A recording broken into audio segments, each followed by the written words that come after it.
নিচ্ছি 1 কাপ মুসুরি ডাল, 1 কাপ চাল। এটা বারবার ধুতে ধুতে জলটা একেবারে পরিষ্কার হবে, সেইভাবেই ধুয়ে নিতে হবে। 1 ঘন্টার উপরে চাপা দিয়ে রেখে দেবো।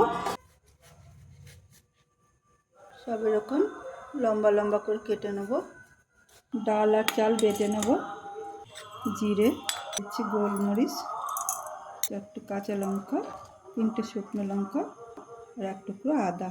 দিয়ে দিচ্ছি জোয়ান, হলুদ 1/2 চামচ মতো, লবণ, দিচ্ছি আলু, গাজর কুচো, বেগুনের লম্বা করে স্লাইস করা কুচো, দিচ্ছি পেঁয়াজ কুচি।